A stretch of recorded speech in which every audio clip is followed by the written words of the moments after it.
Okay, in this video, we're going to do an example of how we might find the tangent plane to an implicitly defined surface.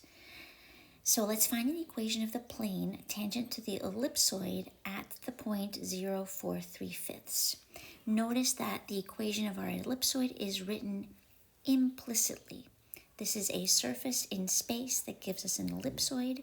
We could solve for z and write the equation explicitly, but then we would have two parts that we would have to do for a positive and negative. So it's helpful to have found the equation of a tangent plane when a function is defined implicitly because of this kind of example.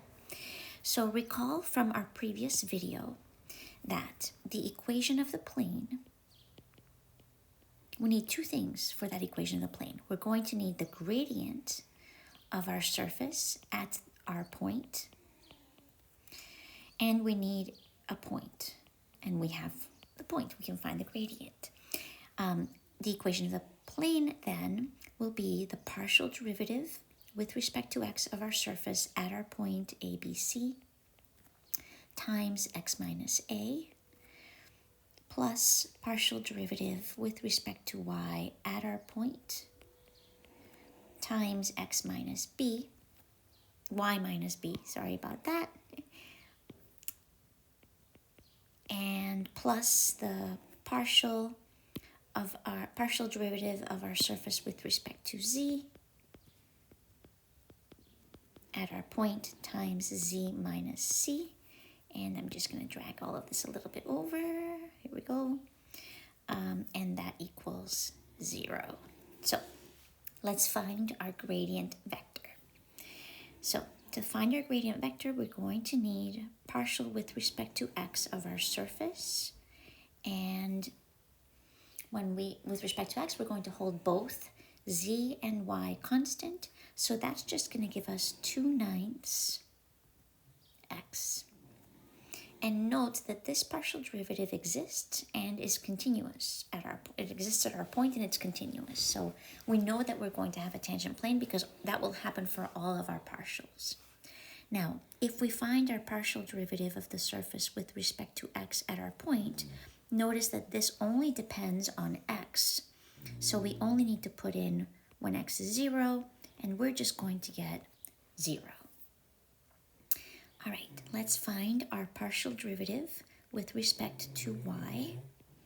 We're going to hold both x and z constant in our implicit form of the equation of our surface.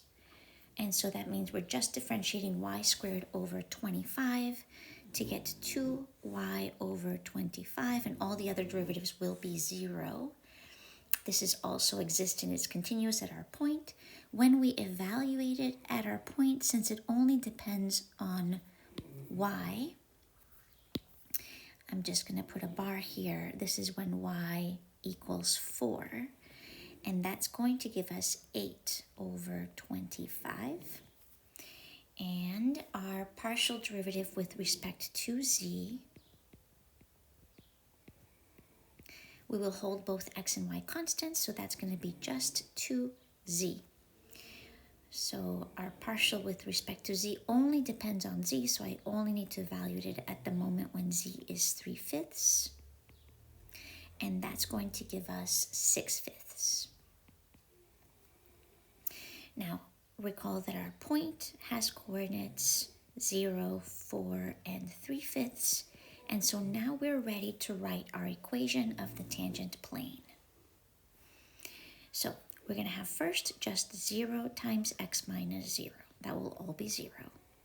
Plus partial derivative with respect to y at our point is 8 over 25 times y minus 4.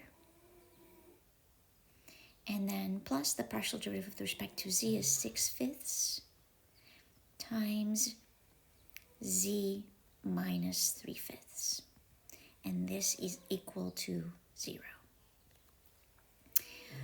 I'm not really going to do much work here. I'm just going to rewrite this so that I leave out the 0. So 8 over 25 times y minus 4 plus 6/5 times z minus 3/5. And this is equal to 0. So there is our equation of the tangent plane to our ellipsoid at the given point.